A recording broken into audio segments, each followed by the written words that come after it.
Does it say recording on your side, Ustad? Yeah, it does. Yeah. Okay. Bismillahir Rahmanir Rahim. Alhamdulillahi Rabbil Alameen. Wassalatu wassalamu ala Rasulil Kareem wa ala alihi wa sahbihi ajma'in. As-Salamu Alaykum wa rahmatullahi wa barakatuh. Today we're joined with Ustad Shams Ad-Duha, who is the founder of Ibrahim College and former director of Ibrahim College, and now you do Marawid, no? Isn't it? Mawarid. Mawarid, yeah. And that is what I'm not totally sure what that is. To mind, you can leave it to me to start by saying a few words about it, inshallah. I don't mind. Okay. I'll leave it to you then. Yeah. Shall I start? Yeah, Bismillah. All right. بسم الله الرحمن الرحيم الحمد لله رب العالمين وأفضل الصلاة وأتم التسليم على سيدنا محمد وعلى آله وأصحابه أجمعين أما بعد. Sound is okay, yeah? Yeah, it works. Alhamdulillah. Yeah. All right. As-Salamu Alaykum, brothers and sisters. So, let me begin by, I'm not going to introduce myself. It's not pleasant talking about oneself, but I'll talk about my work a little bit. So how long has it been now? Yeah, about 18 or so years ago, 17, 18 years ago, I helped set up Ibrahim College, which some of you may have heard of. It was initially it was an Islamic sixth form college, which progressed on to a full-time Islamic seminary, where students could study from scratch all the way to graduating in the Islamic sciences. And a lot of Ibrahim College graduates are now, imams, teachers, shuyukh in their own right, alhamdulillah.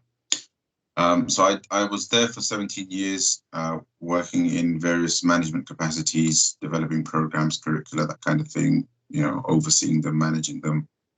So I was in various capacities as, director of something or other, right from the beginning since 2003, all the way to 2019, about 16 years. So in the summer of 2019, I stepped down, mainly because, to be honest, I went into that line of work really so that I could teach, and management wasn't, it just, became something that wasn't giving me the opportunity to do that. The other thing about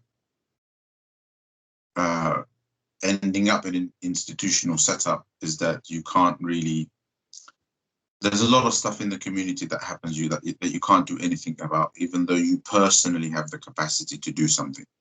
Large, small, doesn't matter, but it's possible to make some moves when one has a greater degree of independence and an institution's reputation isn't kind of riding on your back. So I thought about it, eventually stepped down in summer 2019, and then basically set up my own kind of independent, completely at my own risk, an independent online platform called Mawarid Lifestyle, mainly with the view eventually for it to becoming an Islamic lifestyle platform, an Islamic lifestyle brand, an Islamic lifestyle kind of learning, educational platform, and so on. But as a teacher, I was missing teaching, so I've pretty much started the platform off with some of my writings and courses. So I'm basically teaching on there. And then the other part of why I left Ibrahim College was not being able to prioritize what kind of problems I respond to. And there were two things that had become a major concern that I felt quite helpless about. One was the problem of people leaving Islam, the problem of apostasy. And the other was just youth. A lot of my learning was, a lot of the programs I run was for adults. Yes, there were youth that we used to teach, but a lot of our work was kind of academic in nature, and I felt that there was a wider range of things that needed to be done in the youth space that I would personally, whether I can make a big change or not, but I would like to be more involved in those conversations, and I'd like to run programs that are specifically geared towards those things. So Mawad Lifestyle kind of launched its first course called How to Protect Our Iman in Today's Climate in January of 2020. I just completed the 4th iteration of that course. There's an on-demand version of that course on the platform. The platform is mawaridlifestyle.com. And, you know, a range of other courses are on there to do with Islamic lifestyle. So what you need to know to live as a Muslim, basically. So there's a few courses left based on my plans, but, you know, we've got, and most importantly, a course on Iman that teaches Iman and Islamic beliefs in a way that is responsive to modern doubts, right? Which I'm mentioning to you guys quite deliberately because this is, I think, quite a significant priority at university, both for one's own, the safeguarding of one's own Iman, but also so that one is conversant in those issues and therefore is effective in helping other people. So it's not like this is an objection against Islam, this is the answer to it. It's more sort of representing Islam and the foundational concepts of Islam, the foundations of Islam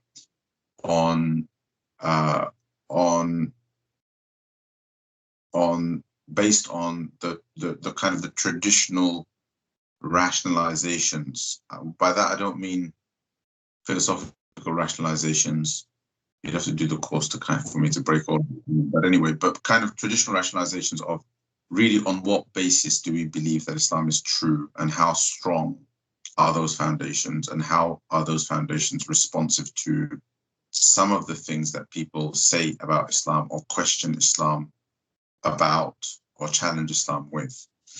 So yeah, so please check that out. And then in terms of Islamic lifestyle, you know, we have a lot of my thinking currently is for Islam to be taught with a very strong emphasis on the development of character. So for example, you know, we have the 5 pillars of Islam covered, except for Hajj. We haven't got to Hajj yet. COVID meant that was no longer a priority, at least for the foreseeable future. Hopefully soon we'll be able to go Hajj. But, you know, Salah, Som, Zakah, these things are covered, but with a strong emphasis on the spiritual dimension. All on-demand courses, people can study them whenever they want. And there's a specific course on khushu' and spirituality of Salah, and how to kind of perform Salah, not just by thinking about what rules am I breaking or not breaking, or am I doing it correctly in terms of, is my ruku correct, is my back straight enough, is my sujood correct, am I holding my hands in the right place, but more with consideration given to where one's heart is, one's concentration is, where one's devotion is, where one's thoughts are. So the kind of inner spiritual dimension of Salah. So kind of there's a rules of Salah, and there's a khushu' of Salah course, and so on, which again I'm mentioning because Ramadan is coming and there's no better time to polish up on one's ibadah, one's worship. So check all of that out, but most importantly the Iman course, because according to some statistics that have come out of America, 23% of Muslims born into Islam no longer associate with Islam, which is the same as the number of Christians leaving Christianity. You know, it's, yes, a lot of people are coming into Islam.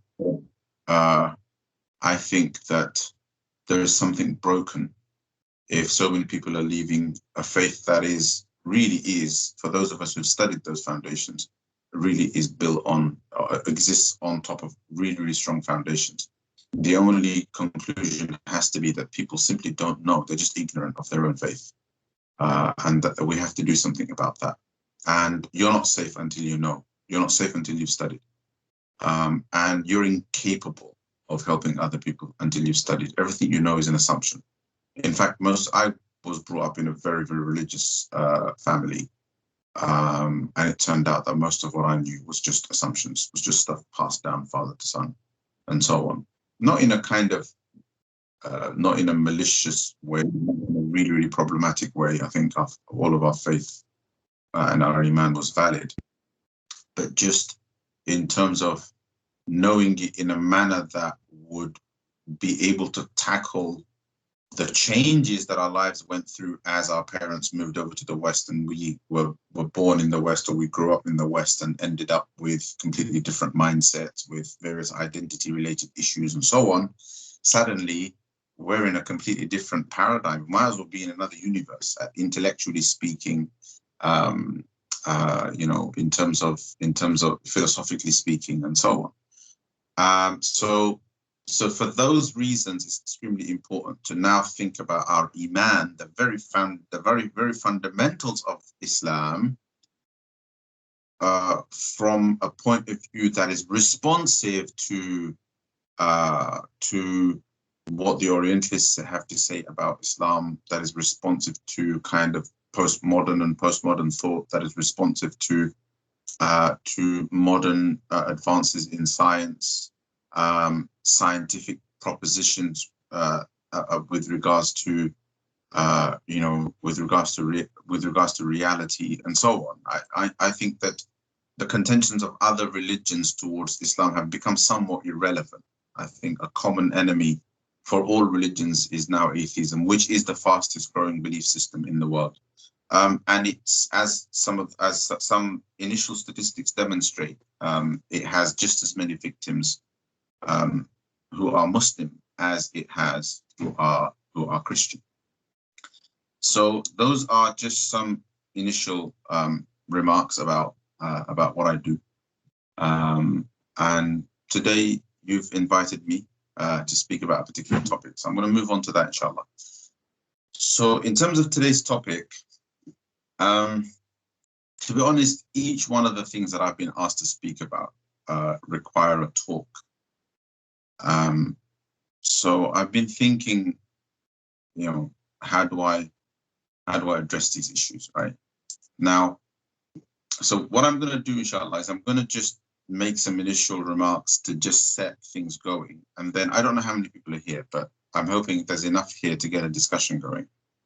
There's enough people here to get a discussion going. So I'm going to hopefully sooner rather than later open up, make some introductory remarks, I think relevant to the topic, and then open up to questions and hopefully take the discussions forward from there.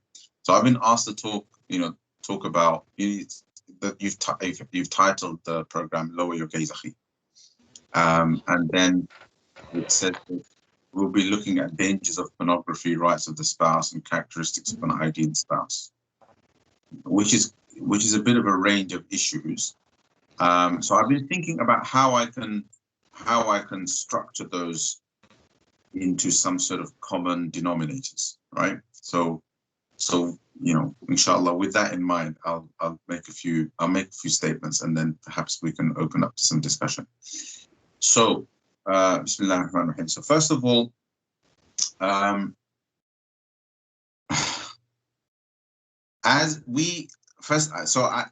believe I'm speaking to Muslims, so that's my foundation.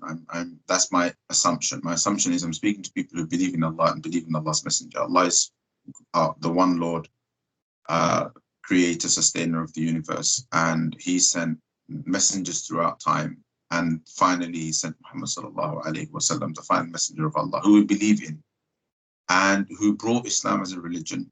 And Islam was passed down to us via the transmission of the Quran and the words of the Prophet sallallahu alaihi wasallam, which form the basis of what is known as the Sharia, which is basically the Islamic system of guidance and laws. So therefore we take what we know what we understand about reality, about religion, about ourselves, about the universe, about the divine, about the seen world, the unseen world. We take all of that from those sources: Allah, His Messenger, the Quran, the Sharia, the Sunnah, the Sharia. This is where we take it from. And based on that, we can, there are a few principles that I can lay out that can perhaps form a set of assumptions based on which we can discuss issues about the gaze, about pornography, you know, which is connected to the whole question of zina, and rights of the spouse, etc., is kind of at the other end of those things. That if a person wants to fulfill their natural desires in a halal way, you know, then there is marriage and so on. So to put all of that kind of together in context and within, and particularly to position it within a whole range of complicated modern issues, you know, gender rights, just the whole conversations around gender, feminism, etc., to kind of touch on all of that. We can begin with the first principle being that we are all the same before Allah subhanahu wa ta'ala. Allah subhanahu wa ta'ala created us from man and woman. Ya ayyuhan nas, inna khalaqnakum min dhakarin wa untha. We created you from a man and a woman. وَجَعَلْنَاكُمْ شُعُوبًا وَقَبَائِلَ لِتَعَارَفُوا. And we've made you into nations and tribes so that you may know one another. إِنَّ أَكْرَمَكُمْ عِنْدَ اللَّهِ أَتْقَاكُمْ. And the most noble among you is the most pious among you, right?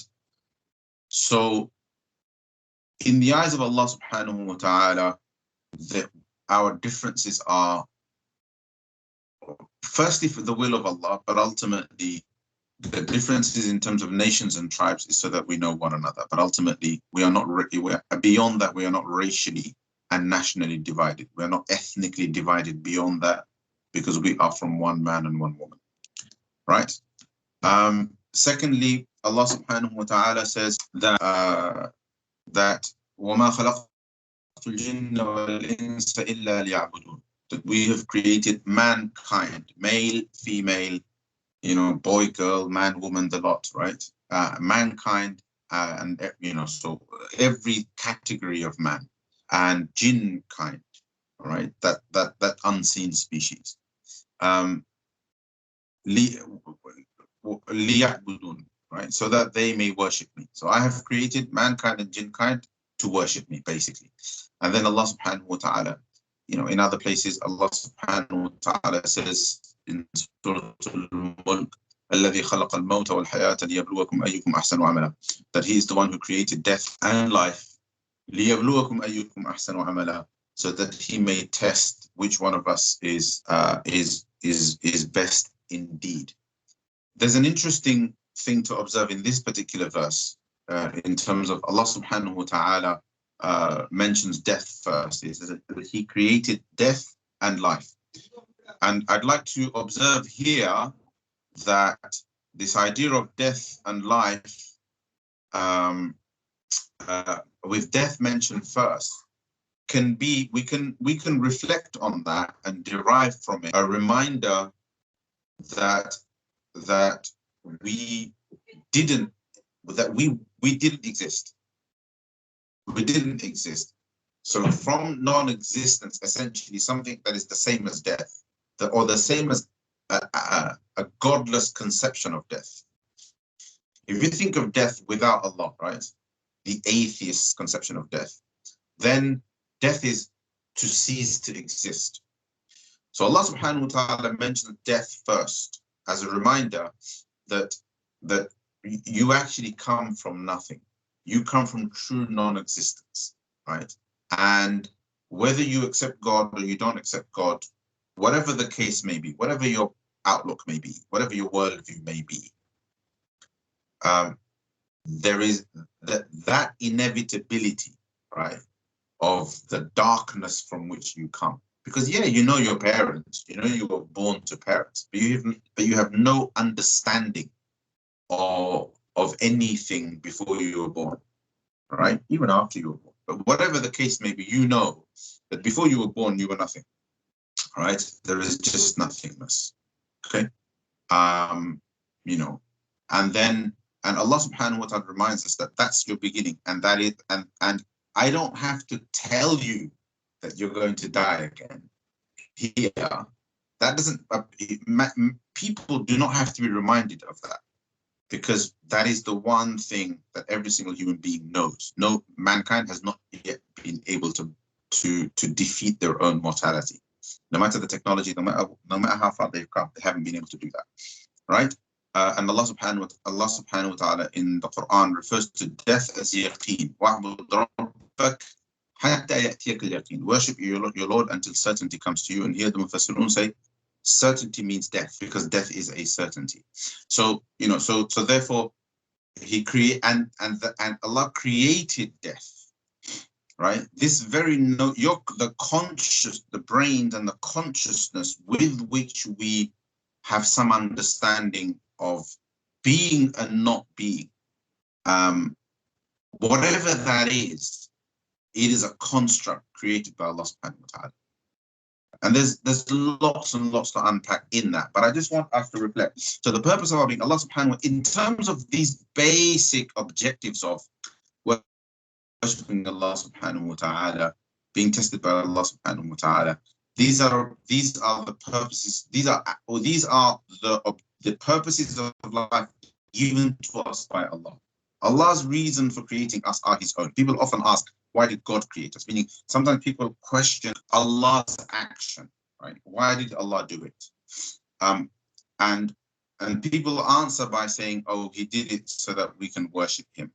My answer to that question is simply that Allah subhanahu wa ta'ala's actions are beyond question. Allah subhanahu wa ta'ala, Allah does things completely out of His independent will. But when He does them, there is meaning in them. He doesn't do them aimlessly and randomly, which is why you see the splendor of creation all around you demonstrates that although Allah subhanahu wa ta'ala may have engaged in the act of creating completely out of His own independent will, however, the act of creation is beautiful. Right? It is complex, it is intelligent, it has all of those signs within it. Essentially, Allah subhanahu wa ta'ala act of creation is a manifestation of His own attributes. Right? So therefore, there is a purpose to us being created insofar as we are tied into some sort of objective, some sort of eventual consequence. However, Allah's reasons for His own actions are His own reasons, right? Meaning those reasons exist within Allah subhanahu wa ta'ala, because He is the creator, right? He is the creator. He owns us and everything that is around us, and therefore His reasons can be His own, right? Who is going to challenge Allah subhanahu wa ta'ala about what He did in His own? So anyway, so that's the first principle. Insofar as these basic ideas, these basic conversations, we're all the same, right? And obviously, when I say we're all the same, the first thing that comes to our minds in the context of this talk, and generally nowadays, is, you know, men and women are the same, right? It's a question. It becomes a question of gender, which is fine today, because that's not all there is.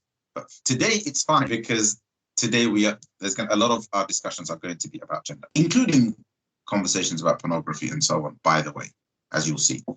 The second principle that I want to talk about, so I hope that's clear. That's the first principle, right? That we are all the same before Allah subhanahu wa ta'ala insofar as our purpose, our reason for being, right? And you can summarize that by saying we're all slaves of Allah, and therefore all expected to obey Him, i.e. worship Him. So obey Him by discharging some duties to Him.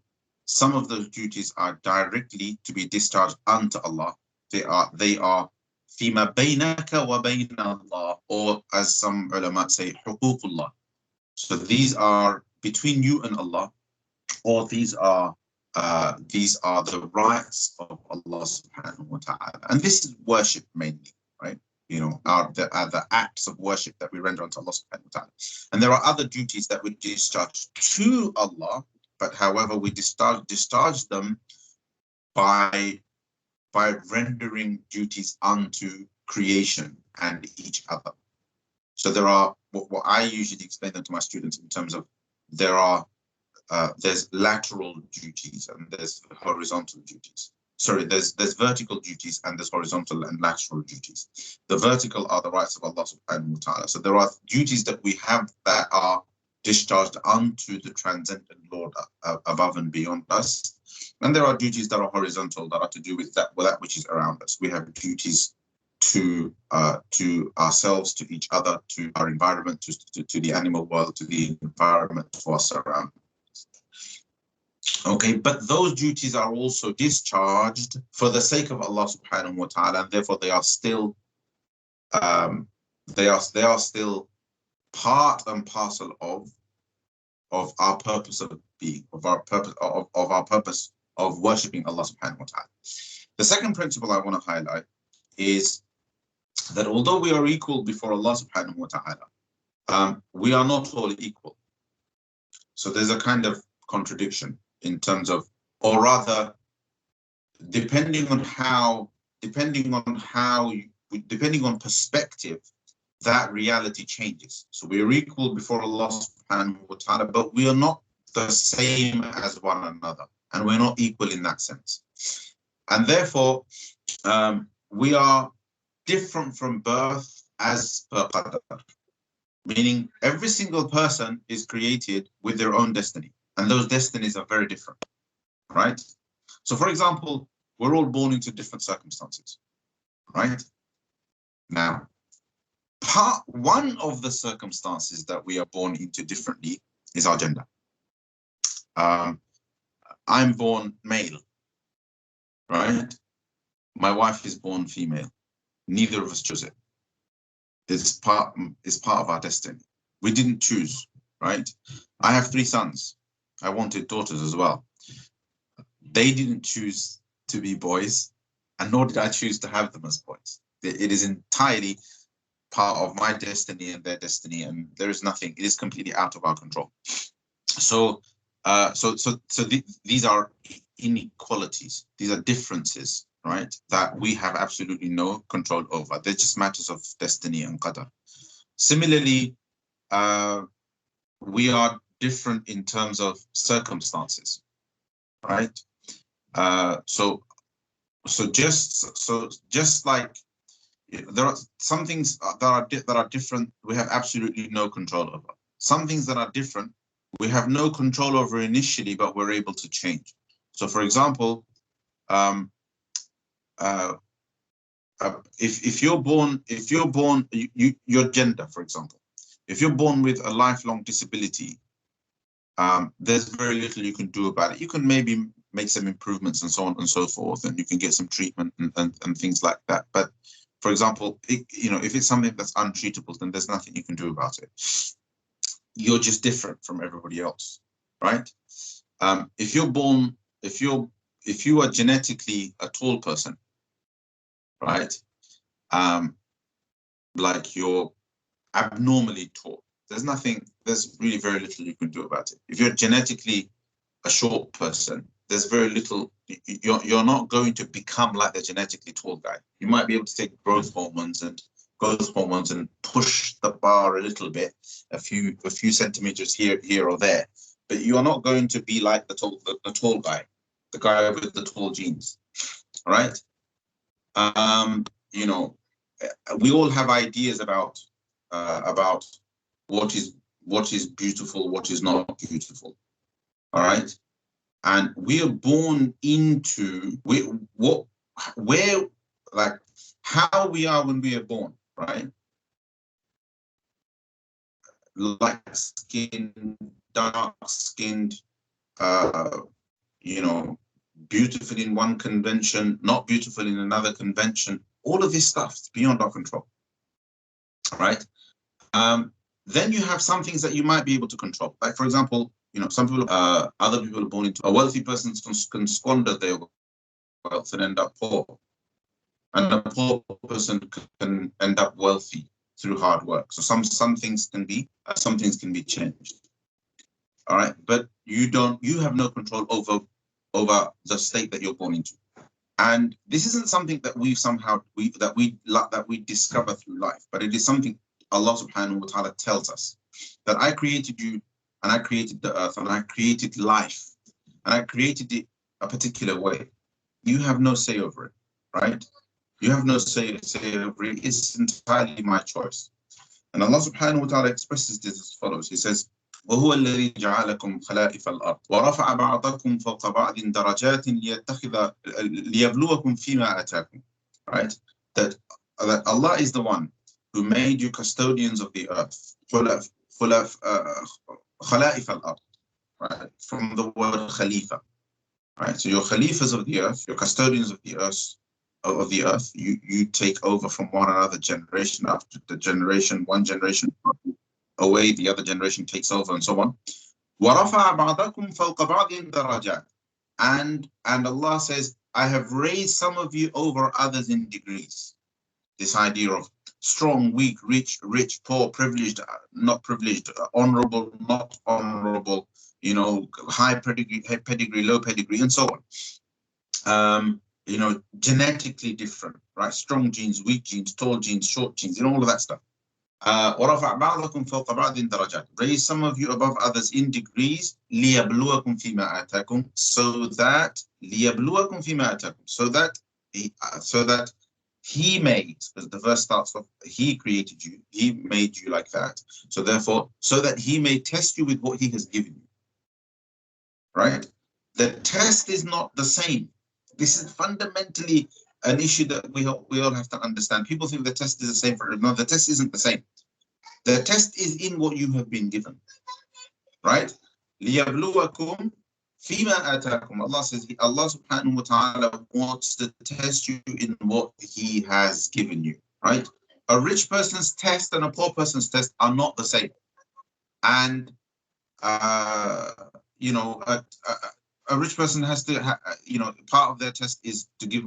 A poor person doesn't have to. A rich person has to go for Hajj. A poor person doesn't have to. Your test is not the same.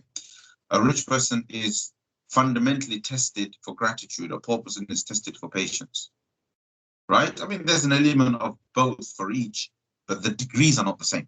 So hence, this idea of, we're equal before Allah subhanahu wa ta'ala as human beings and as slaves of Allah. But the nature of our test, the dynamics of life are by no means equal. Let's put the Quranic narrative aside for a second and ask ourselves, is this news? Is this something that the intellectuals in the world, the secular intellectuals in the world, do not acknowledge? Or do they acknowledge it? Do they make adjustments accordingly? Absolutely they do, right? So I just want to say this because sometimes when I talk about these things, I like to tell people, don't get caught up in this myth of equality, because you're not equal to each other, right? I'm not equal to you, you're not equal to me, we're different, right? We're not different. We are different, we're not the same. So the reason why I quote that verse, and people who've heard my talks will say, oh, I've heard him say that before, because it's really important to shape our worldview. Our worldview is not a worldview of equality. Our worldview is a worldview of difference. Our worldview is a worldview of justice, of equity, right? So we're not equal, we're different from birth, as per Aqadar, right? Circumstances are different. Some things we can change, some things we can't change. However, and this is where I move on to principle number 3, this idea of justice and fairness. However, in terms of our ideas of justice and fairness, that is an absolute that we believe in, right? Allah subhanahu wa ta'ala says, لا تطغوا في الميزان. When it comes to the scale of justice, do not transgress. Right? الرحمن علم القرآن خلق الإنسان علمه البيان. الشمس والقمر بحسبان والنجم والشجر يسجدان والسماء رفعها ووضع الميزان ألا تطغوا في الميزان وأقيموا الوزن بالقسط لا تكسروا الميزان. Establish the scale with justice, right? And do not sell it, right? Meaning, you know, Allah subhanahu wa ta'ala, when it comes to justice, Allah subhanahu wa ta'ala put forward as an absolute, right? It is an absolute standard. Yeah? He says, Allah subhanahu wa ta'ala, Ya ayyuhalladhina amanu kunu qawwamina bil qisti shuhada'a lillah. O people, stand up for justice. Witnesses for Allah subhanahu wa ta'ala, even if it is against yourselves, against your parents, and against your family members, against your relatives. Right? When it comes to standing up for justice, even if it goes against you, against your parents, and against your beloved relatives, stand up for justice. That is an absolute, right? However, our ideas of justice and fairness cannot be constructed without reference to our differences. All right? I'm sorry if, you know, if this is getting a bit teachy, as in, because I'm a teacher, right? I teach and I like to explain things. So if you're here for an emotional kind of emotional goosebump ride of goosebumps and boosts of iman, then I'm sorry, that's not what I do. I like people to go away understanding concepts. So the idea of justice and fairness has to be with reference to those differences that we are created with, right? And those differences mean that because of the differences, we end up also with different roles, right? And the requirement of justice and fairness also makes reference to those different roles, right? So therefore, I've already mentioned the example of rich and poor. Justice between rich and poor means that justice between rich and poor doesn't dictate, or fairness between rich and poor does not mean that the rich and the poor do the same. The rich there is a different expectation of the rich and an altogether different expectation of the poor.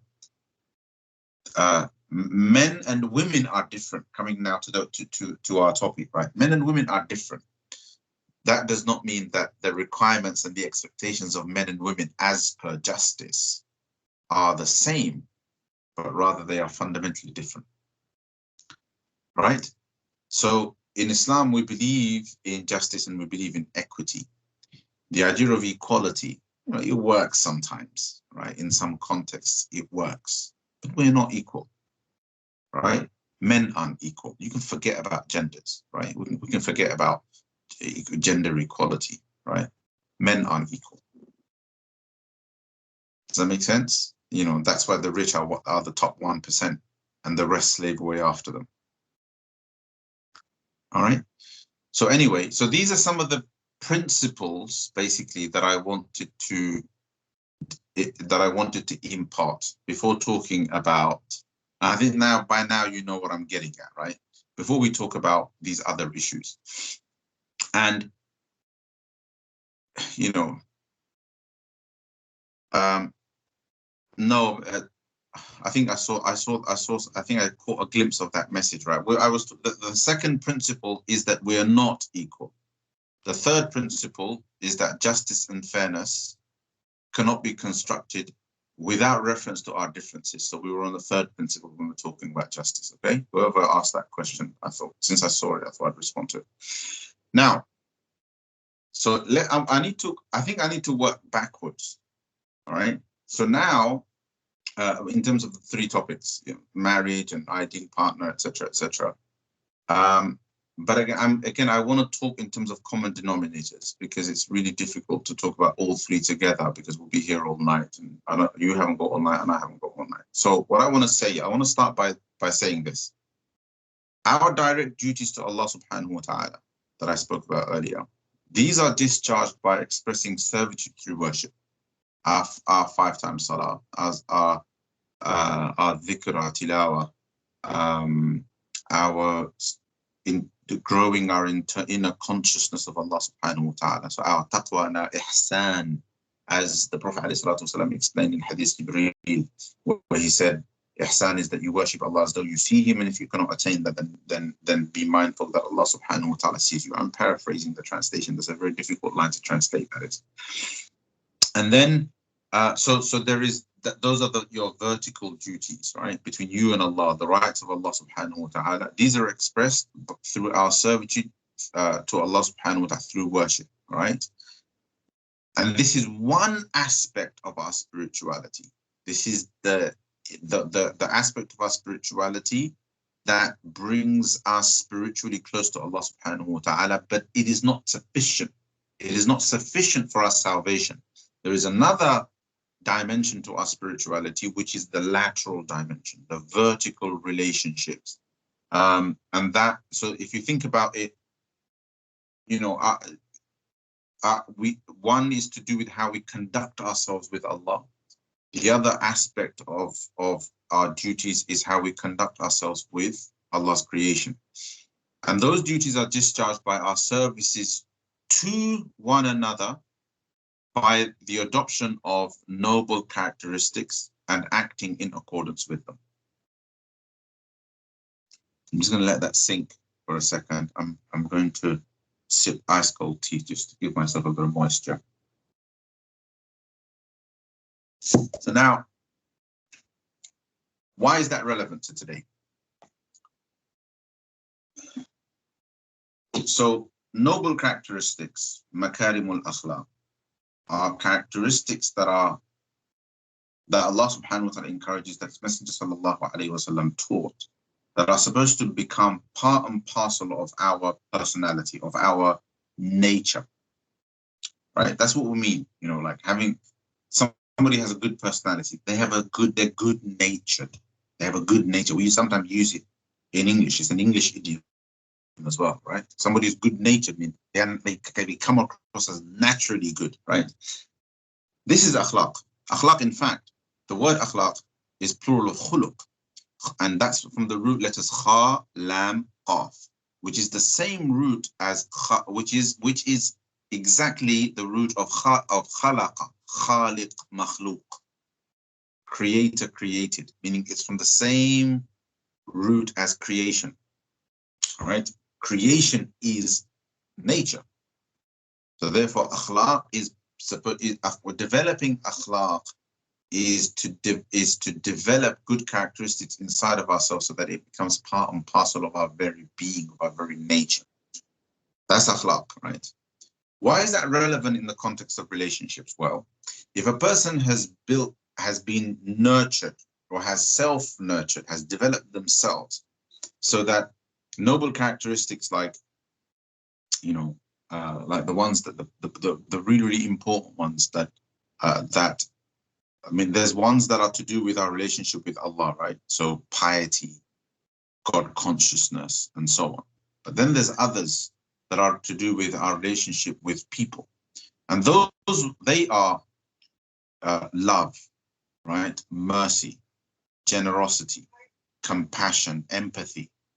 They are qualities such as forbearance, forgiveness, qualities such as patience, qualities such as gratitude. I mean, yes, there's an element of some of these, there's an element of these that also relate to Allah subhanahu wa ta'ala. So a natural disaster afflicts harm upon you.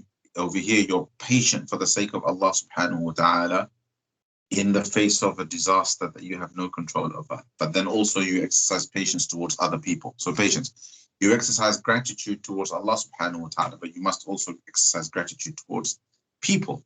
And that's why the Prophet ﷺ in the hadith of Ahmad said, whoever is not grateful to people is not grateful to Allah. Or somebody who isn't grateful to people cannot be grateful to Allah. It can be understood in both ways. So patience, gratitude, these are all part of these noble characteristics that are necessary for healthy lateral relationships, right? Now tell me, if somebody has worked on these characteristics upon themselves, like they've developed themselves spiritually, and they take these characteristics seriously, what kind of husband are they going to be? What kind of a wife are they going to be? Right? And with that thought, we can end this talk, because see, the problem is that whenever we talk about marriage, everybody wants to talk about marriage in isolation. When we talk about relationships in isolation, what am I looking for in the other person? Oh, you're looking for good character. What about your good character? What have you done? What are they going to see in you? Right? Yesterday, today's Tuesday, right? So yesterday I was teaching some of the final lines of Imam Muhasib's Risala that I teach every Monday evening, which you can check out, by the way. It's there on, it's a free program every Monday evening at 6:30 on the Mawa'id Lifestyle website. And one of the lines was, when you discharge, when you render unto others their rights, fulfill them fully. But when it comes to demanding your own rights, do not take them fully. Meaning that if you want to be people of good conduct and good character, then society will run well. We will have a healthy society because everyone is concerned about fulfilling the rights of the other, less concerned about taking their own rights. But their rights are being fulfilled. Why? It doesn't mean they're neglecting their own rights. Their rights are being fulfilled because just like they are extremely concerned about fulfilling the rights of the other person to the maximum, so too is the other person extremely concerned about fulfilling their rights. That's how they are receiving their rights. They're not receiving their rights because they are demanding them of the other. Today, in the context of marital relationships, friendships, neighborly relationships, even parent-child relationships, the fundamental concern is, how can I get what's mine? The fundamental concern is not, how can I give what somebody else's, right? If you can understand that, you can, and then you know what to look for. And first and foremost, you know what to give. You know what to bring to a relationship, and you know what to look for in the other person. Right? There really is nothing else to say. Most young people nowadays don't look in the mirror and don't think, and rarely think about who they are and what they bring to the table. And if they have thought about that, they're thinking about that in their 20s, when mum and dad are pressurizing them to get married, and suddenly they're all somber and thinking about these things, when actually getting to a point where you've developed your noble characteristics is a lifelong effort. It's a lifelong effort. It requires the effort of your parents first and foremost, followed by you then take the baton off of them and you continue that effort. And then you find somebody who shares the same values as you, and then you, as in a husband or a wife, and then you continue that effort together. Right? Now, and after this, we're moving on to Q&A. Now, you all know what pornography is, right? It's haram. It's disgusting. One thought that comes to my mind, as soon as I think, as soon as somebody asks me something about pornography, as soon as I think about it, I recently read the statistic that something like 90% of the world's pornography is produced in the West. In Western nations, 90% of the world's pornography. Basically, the West, among the many other things it makes money off, one of its big exports to the rest of the world is pornography. And the West is one of the places, everybody in the world consumes pornography. Unfortunately, there is a really, really high level of consumption in Muslim countries. However, where there is a clear departure is that the production of pornography comes from the West. Another point of clear departure is that pornography is tolerated in the West, even legally, more than any other nations, right? To me, that says a few things about the West. Number one, that no matter their technological advances, no matter the intellectual advances, no matter how fancy Western universities are, no matter how clean the streets are, no matter how much money they have, and so on.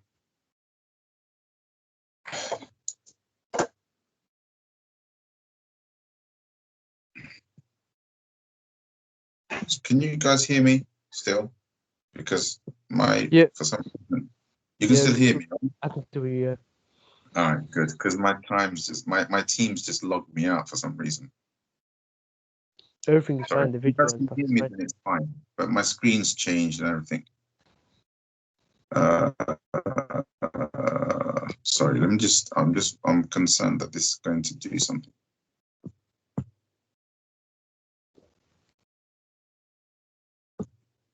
No idea why that's happened. Okay, it's strange.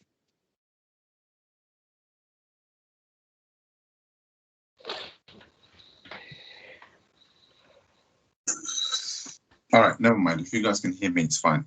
All right, so this is a side point, by the way. I just wanted to say that, you know, you guys are universities, you're Western universities and so on. To me, like I could never, as a cultural phenomenon, right? As a society that claims to have values, I can never respect a society that produces pornography and tolerates it. Never. I could never do it. To me, all talks of feminism in the West are empty rhetoric, because I can't take conversations about equality between men and women seriously in a place where women are exploited, women's sexuality is exploited for profit across the board. There isn't much exploitation of male sexuality. There isn't. The vast majority of porn is consumed by men and is based on the exploitation of women. In the nations, those same nations are trying to export feminism to the rest of the world. They're trying to teach the rest of the world about equality between the genders, right? There's something seriously wrong with that narrative. So I just want to throw that in because you guys wanted me to talk about pornography. That's one of the first things that comes to my mind. The second thing is, for a Muslim, the first sentence I said to you guys was, I'm assuming everybody here believes in Islam. So as a Muslim, I don't need to convince anybody that it is haram. The conversation that needs to happen is this, that pornography has become unavoidable for the reasons that for the same reason that I just explained, right? Because we live in a world, we live in a country that tolerates it, that exports it to the rest of the world, and that proudly shows it. So you have a society where it stars the people who are respected, the people who are deemed its beautiful stars, right? The people that it puts on a pedestal, that young people scream after, right? The people who everybody wants to be like are the very people who are stripped naked of their clothes and displayed on television screens for everybody to see and consume off of their nakedness and their sexuality. That's the society that we exist in. And in that society, with the rise, with you know, since I was around 20 years old, the internet came and eventually got into every single home and every single mobile phone and etc. And now, you know, I actually once upon a time, believe it or not, you know, experienced life without phones, without mobile phones, and without the internet.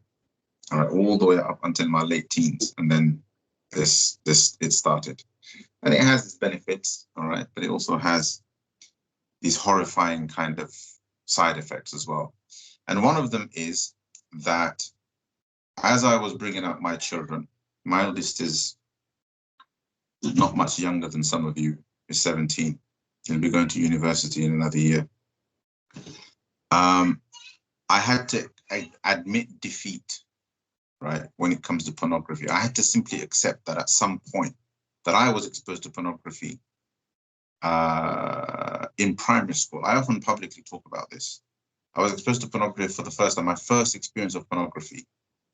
I remember it was such a stressful experience for me because it took me by shock. I had quite a sheltered upbringing, and my first experience of pornography was I think it was in the equivalent of year 10 now, or not year 10, sorry, year. What's I talking about? Year 10 is 5 years down the line. Year 6, year 5 or year 6, primary school. One of my classmates walked in with with a porn magazine that he stole from his elder brother. Right? If that was the case for me, and you know, it was normal for kids in playgrounds and in the parks to pass porn to one another, not because you asked for it, you wanted it, because it was just a curious thing to do. Boys in particular, by the way, once again, there's that whole hypocrisy with regards to, you know, the gender narrative. So I've had to accept now that it's impossible for my children to avoid it, and therefore I just have to speak to them early. So I just opened up about it before I thought they were exposed to it, and have continued to talk about it from time to time, just to help them, just to kind of deal with the whole conversation around its harms. So for Muslims, really, the issue of porn is A, it's unavoidable, B, it is haram. So when a person cannot avoid it even though it is haram, it means one of two things. A, it means that the idea of haram isn't serious enough in their minds. Or B, that it has taken root in their nafs in such a way that they cannot avoid it, even though in other aspects of their life, they do take haram seriously. They wouldn't eat haram meat. They wouldn't drink alcohol. They wouldn't consume usury, but they don't think twice about consuming porn, right? Because there's because of the way in which that interacts with a base animal instinct within us, the sexual instinct within us, right? And it goes from unable to avoid giving ourselves that satisfaction. And you know, I'm told by experts that this is a male issue and a female issue, although statistically it is predominantly men. I think that all in the animal kingdom, the male pursuit of the female is a far more powerful natural phenomenon than the reverse, although the reverse it also exists. And second, as we know now scientifically, that it very quickly turns into an addiction, right? And addictions are difficult to control. Think of the practicing Muslim who can't stop smoking, or the practicing Muslim, otherwise practicing, but can't stop chewing tobacco, or can't stop chewing khat, or any other addictive substance, you know, and so on and so forth. That even in the time of the Prophet ﷺ, we're told that there was a companion of the Prophet who used to frequent the masjid and come to the Prophet's gathering, but often drunk, because he had that problem. And when somebody cursed him, the Prophet ﷺ said, "Don't curse him, for he loves Allah and his messenger." And there's a lesson in there for us that if there is a new addiction in society, one that perhaps would have been unfathomable, right, 1,000 years ago, but pornography is a new addiction in society. The only way to deal with it is to recognize that it's there, that the addiction exists, and to basically openly support and help people who have the addiction, right? And for people who have the addiction, you have to basically go and see. You have to try and help yourself, and if not, you have to seek help yourself, and you have to find a way of avoiding it, right? The way I'll share one last thing and then open up for questions. Right, the way I dealt with it with my son is I spoke to him a little bit about gender dynamics, and I said, look, I said that pornography for a boy, pornography for a boy is about taking pleasure from looking at the nakedness of random women, right? Yes. So in that regard, you know, it's at the extreme end of it, you know, zina is to take sexual satisfaction. Zina, fornication, is to take sexual satisfaction from a woman that one has no right to take that satisfaction from.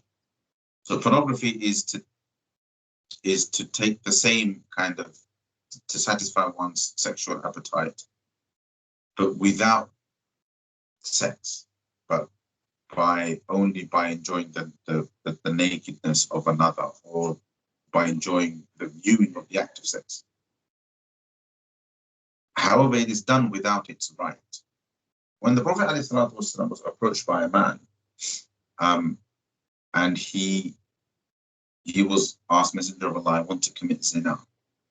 The Prophet's method for dealing with that wasn't to say, Astaghfirullah, how dare you speak to me like that?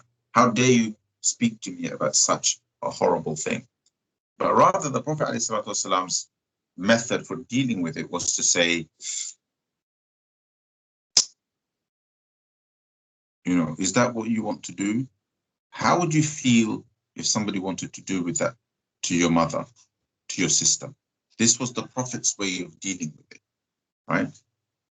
And he said to the man, is the woman that you want to commit fornication with, is she not somebody's mother and somebody's sister? And this is how the Prophet ﷺ got that man to think, right? And give up zina. So I used the same approach with my children. And I basically said, like, you can easily accept that there are women in your life who you could never tolerate, who you could never tolerate their haya, their modesty being breached, right? Obviously, the answer to that from any young teenager is going to be no, absolutely, that's not acceptable.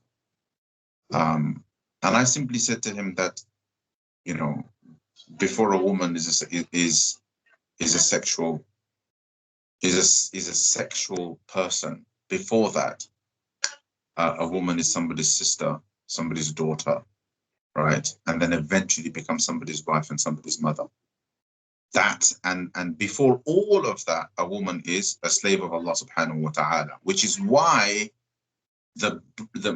we breach, modesty is only breached, if I might call it that, or chastity is only breached by license from Allah subhanahu wa ta'ala, by the permission of Allah subhanahu wa ta'ala, and not by any other means. And this is one way to think about it. At least this is one way this is the way in which I had the conversation with my children. And this is one way for other people to think about it. This is the prophetic method. If that doesn't work for a person who believes in Allah, believes in Allah's messenger, believes in halal and haram, then they have an addiction problem. And they basically have to go and find a way to deal with it as an addiction. And the thing about addictions is that it has ups and downs, right? So you have times when you're consuming. I'm going to say consuming because that's what it is. And then you have good times where you've managed to stop yourself. And then you have relapse, as there is with other addictions, where you fall back into it. It's a predominantly male problem, but we are increasingly seeing porn addiction in girls as well. I'm taking this feedback from other imams who are having to deal with this. So it's not unique to just boys anymore. And of course now, because of the fact that we're dealing with imagery, curiosity is a factor. And as a result, there's also, from an Islamic point of view, of course, there's also what we might call, pornography related to aberrant sexual practices as well. To me, it's an astonishing development in the modern era, and one that excites the rawest of animal instincts in us. And as a result, the consumption of pornography is almost inevitable because of the fact that it taps into our animal instincts. In any case, I've given some food for thought, inshallah ta'ala. I'll take some questions before Maghrib and then we have to close. Or if there's more questions, then maybe we can come back. But let's start it off, inshallah, from there. I've already spoken more than I wanted to, but that's how things go, inshallah. All right, I'm a little bit distracted now. I can hear a lot of noise behind me. I don't know if you guys can hear it as well, so I'm sorry about that. But I'm not at home today.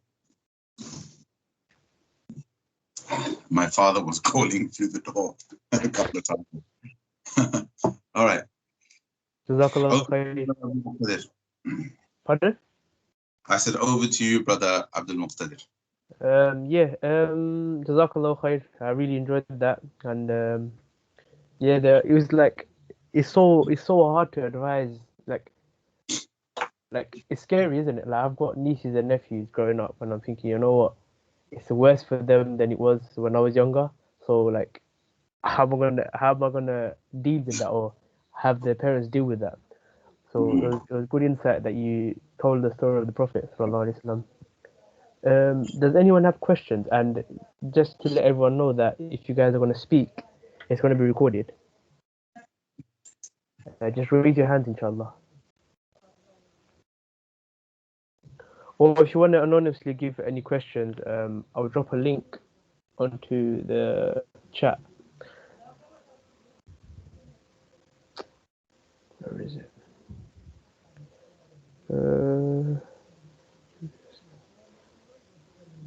I have a question though. I don't know how you're gonna take it. I was gonna say, what is the point of marriage? Like, other than it being completing a person's half of the deen and it being a place for pleasure. Of it, yeah. Sorry. Well, I mean, obviously, one way to answer is to simply refer you back to verses of the Quran, and Allah Subhanahu wa Taala says, وَمِنْ آيَاتِهِ خَلْقُ السَّمَاوَاتِ وَالْأَرْضِ وَاخْتِلَافُ أَلْسِنَتِكُمْ وَأَلْوَانِكُمْ, and then he says, وَمِنْ آيَاتِهِ أَنْ خَلَقَ لَكُم مِّنْ أَنفُسِكُمْ أَزْوَاجًا لِتَسْكُنُوا إِلَيْهَا وَجَعَلَ بَيْنَكُم مَّوَدَّةً وَرَحْمَةً. That one of the signs of Allah Subhanahu wa Taala is that He created from you your partners, i.e., your husbands, your wives.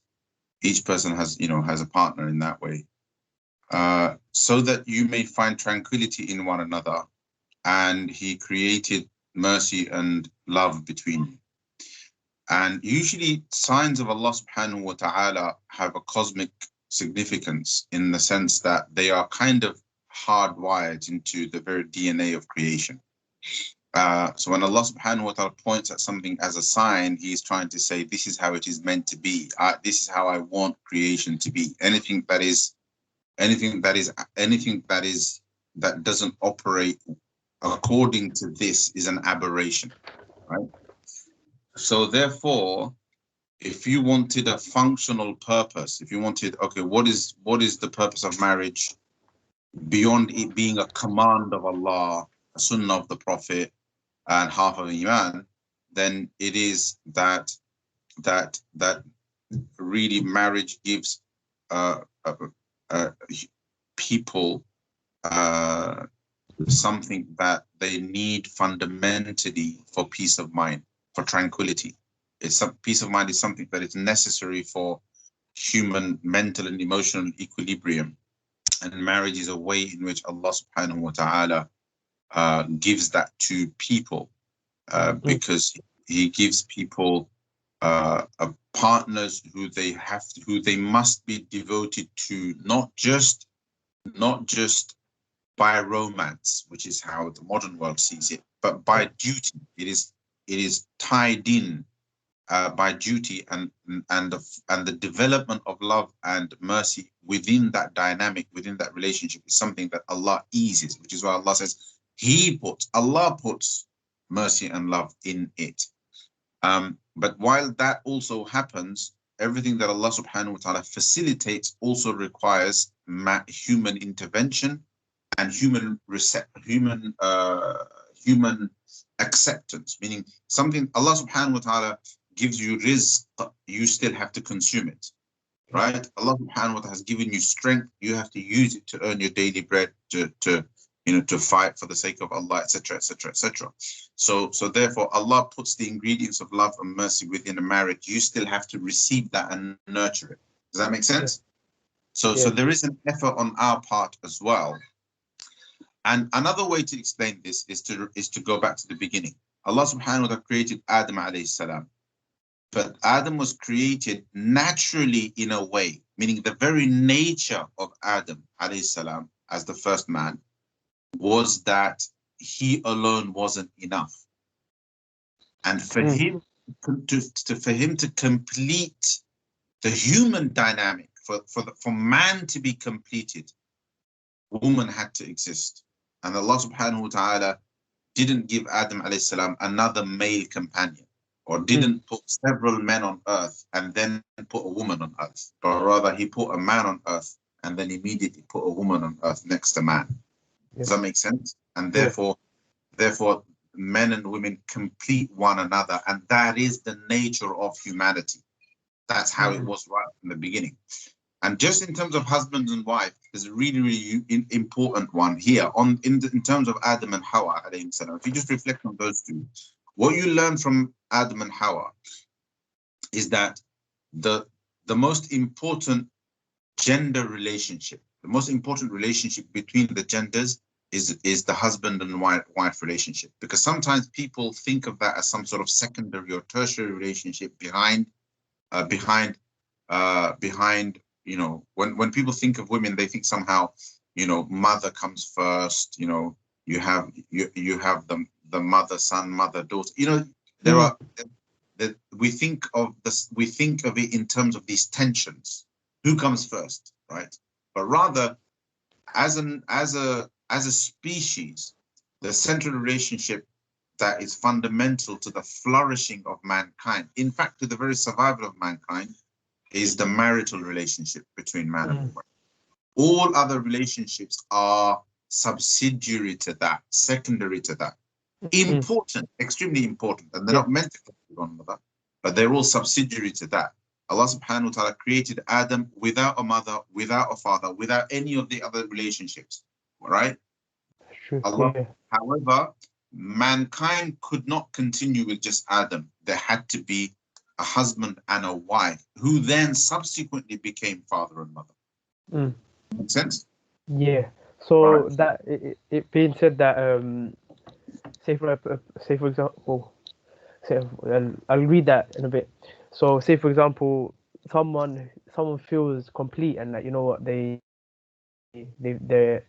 all right being alone. You're saying for the next step, they need a spouse to be completeness, I guess. Yeah, I mean, I'm not sure what you're saying. If you're saying if somebody feels complete on their own, somebody feels complete on their own, do they need to take on a spouse? Yeah, kind of. Like, what's the need? If you're just excuse me.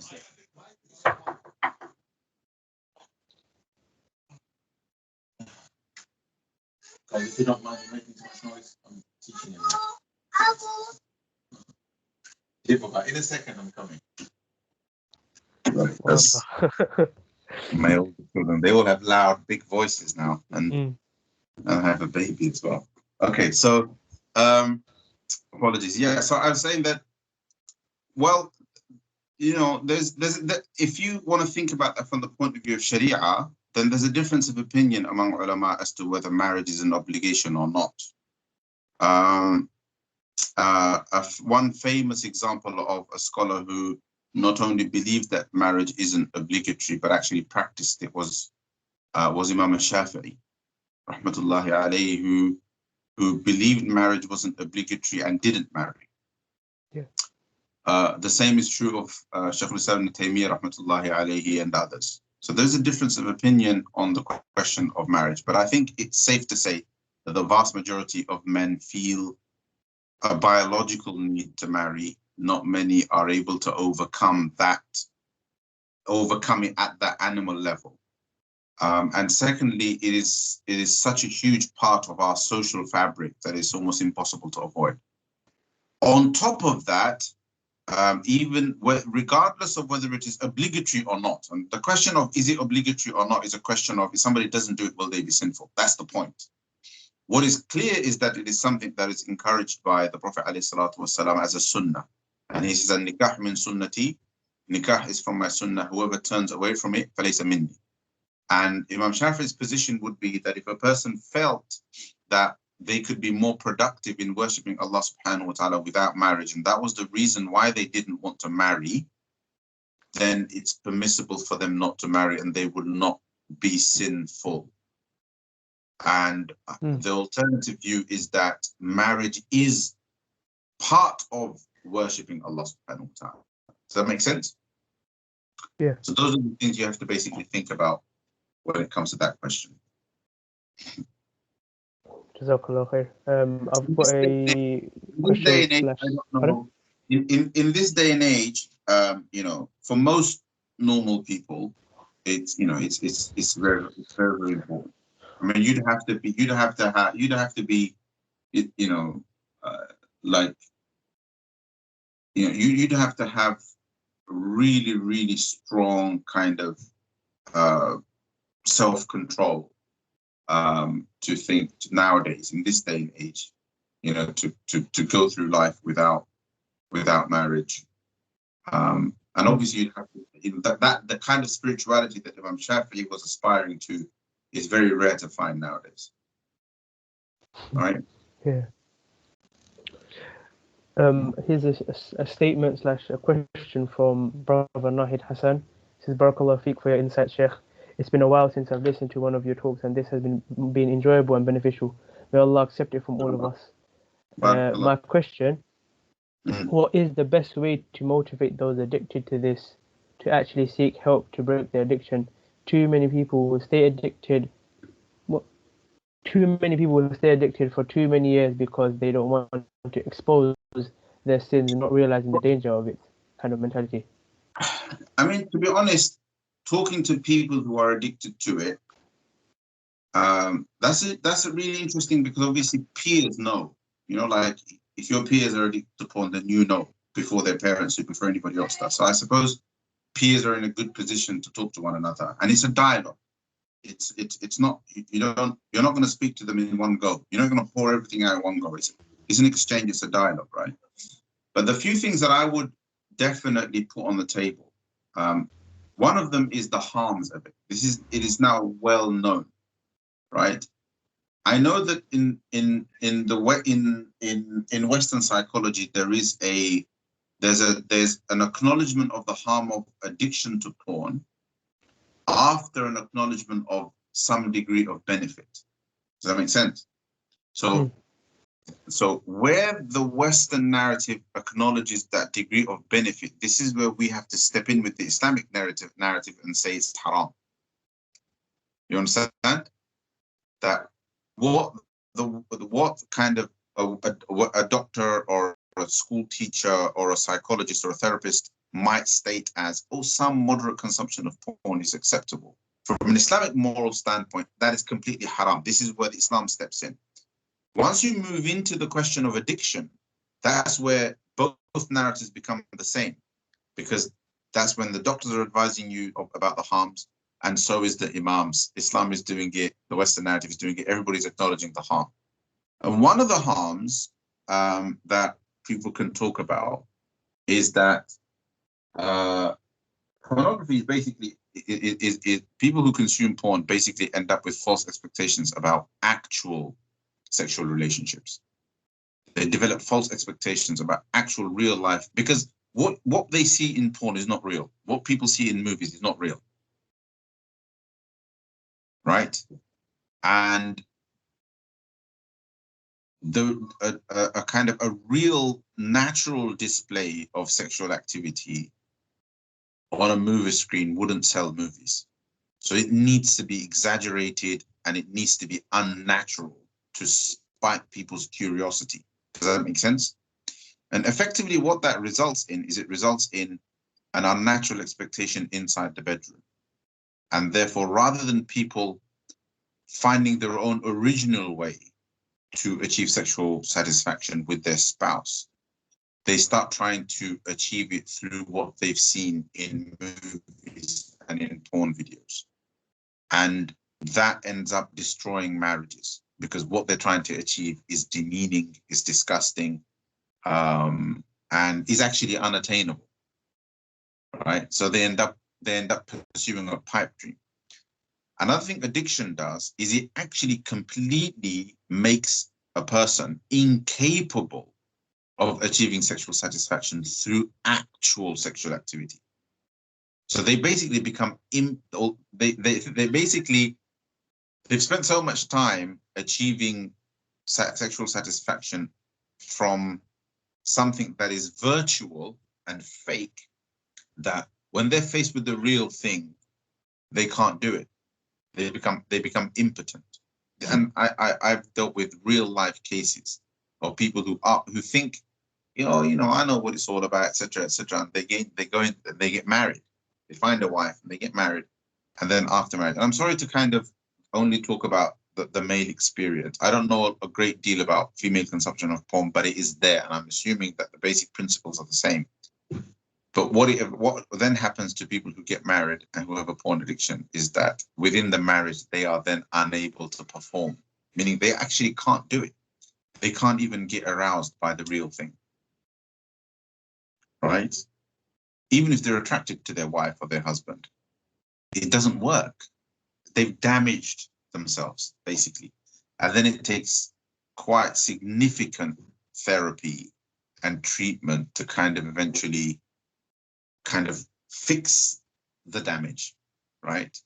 And you should encourage people who have porn addiction problems to read up on this stuff, because this information is available in the mainstream. And the other method, of course, is, I talked about the Prophet ﷺ's method. At the root of it is we need to start developing strong narratives of respect for the opposite gender, where we unplug from the Western narrative and we stop looking at each other as sexual objects. Men need to stop looking at women as sexual objects, and practicing Muslim men do it, right? We think that the reason why women wear hijabs and niqabs is because they're sexual objects, and we treat them like that from a practicing lens. And this has to stop, right? Hijab and niqab is a mark of respect. It's more of it's something that identifies a Muslim woman as a Muslim woman, and in the time of the Prophet ﷺ, a free woman as a free woman, right?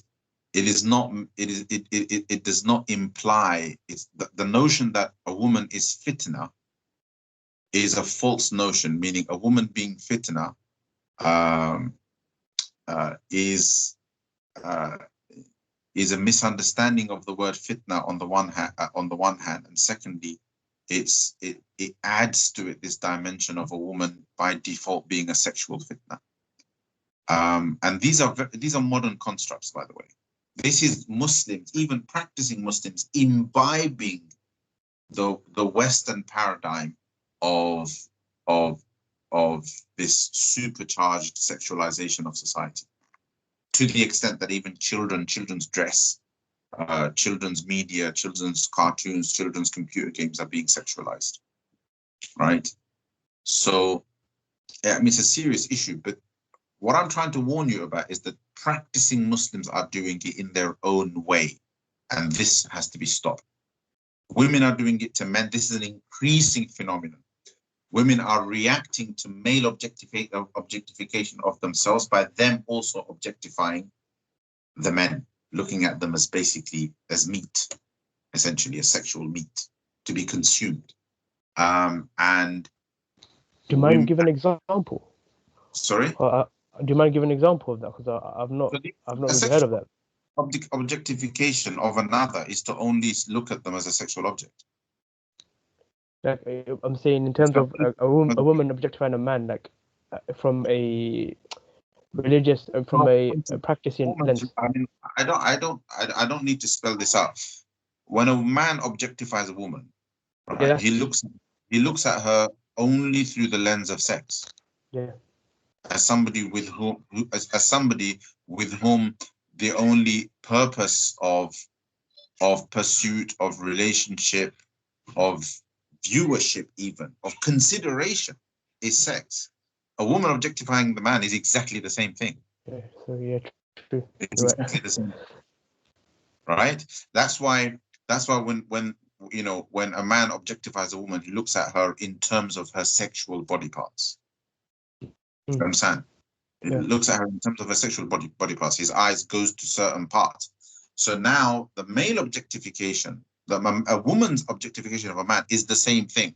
The organs that are associated with sexual activity, that's basically where the eyes go and so on. Mm. You understand what I'm trying to say? Yeah, yeah. Now, Yeah. there isn't.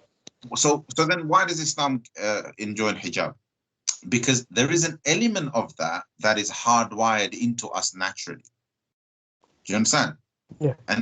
There's an element of that is hardwired into us naturally. And what Islam does is it regulates that. One way in which it regulates that is it controls the heightened sexual attraction that men have towards women through hijab, right? And it institutes ghaddul basar, the lowering of the gaze for both men as well as for women.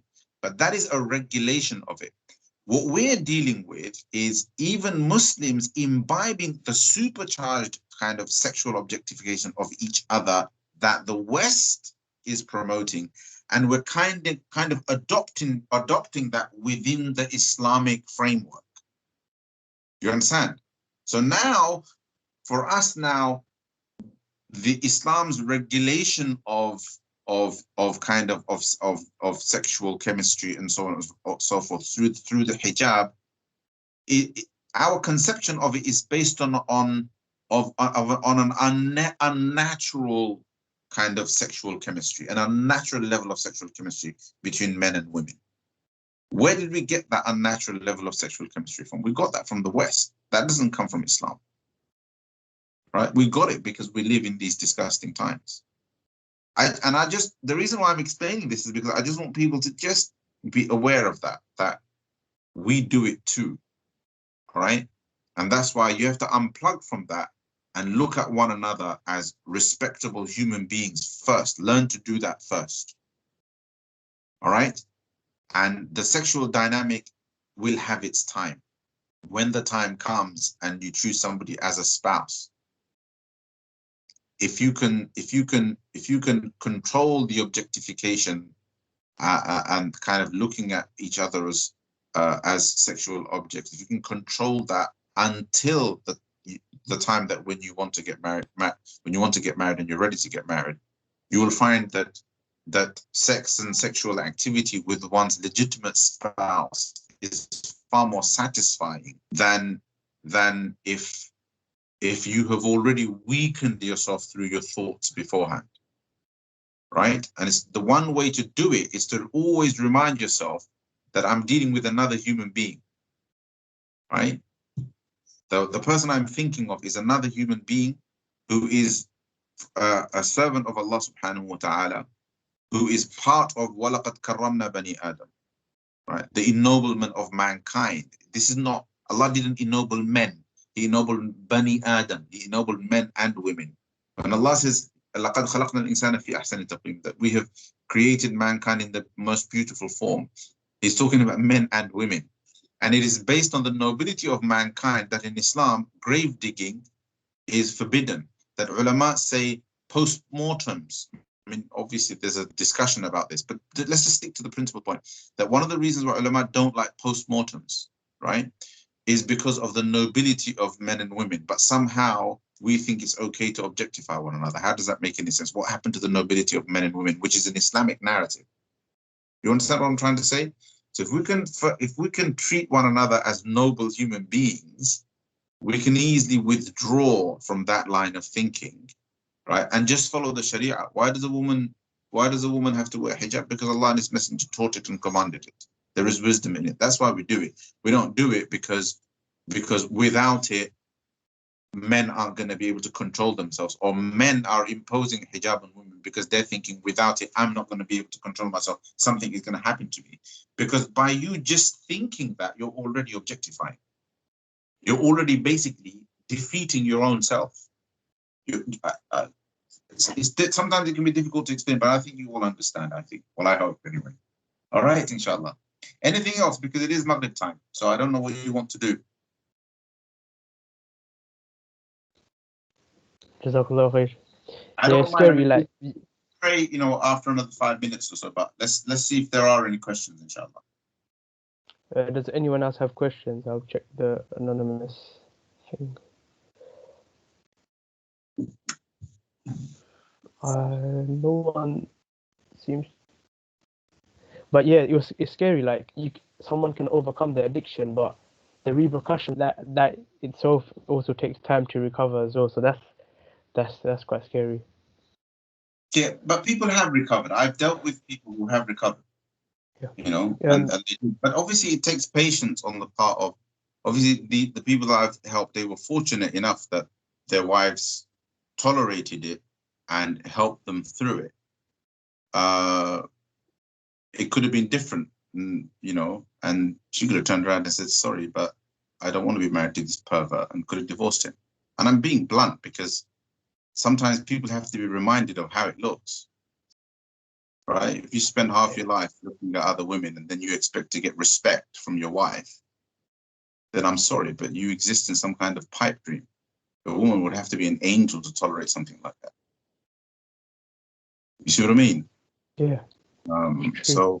So people need to unplug from these kind of things because it's shameful and disgusting, and we need to put it behind us, make tawbah, and move on. That's another thing as well. Once you've made your tawbah and you've moved on and you've given it up, you have to move past it as well. Don't have any hang-ups. Don't think about it. How could I have done that? Why did I do it? All of that stuff is also detrimental. That's actually how some people end up relapsing. Right? Because they can't stop beating themselves up. When you make tawbah, you have to believe Allah subhanahu wa ta'ala has accepted it and wiped away that sin. You now have to move on. I think that's with everything as well. People, with any crime or with any sin, they have to get past it. Like, it's done now. Can't do anything about it. I've done my tawbah. You relapse. Yeah. Okay, inshallah. So, any other questions? Brother Nahid has one more. I think he's typing it. Yeah, go for it. Oh, he said, actually, never mind, you just answered it before I asked. No. All right. Yeah. That's lovely.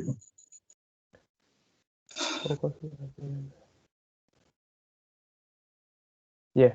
He said the whole concept of how we can advise people to move on instead of dwelling, etc.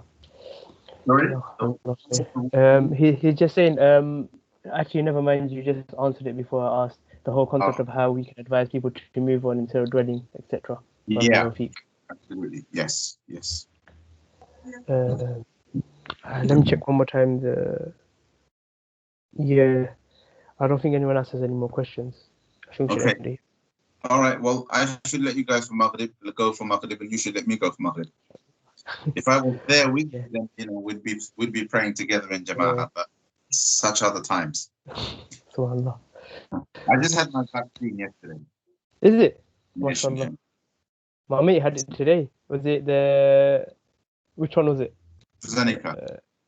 AstraZeneca. Yeah, AstraZeneca, yeah. Anyway, so Allah keep you all safe, inshallah. Allah keep you in His afiyah. May Allah subhanahu wa ta'ala protect us from all of these evils.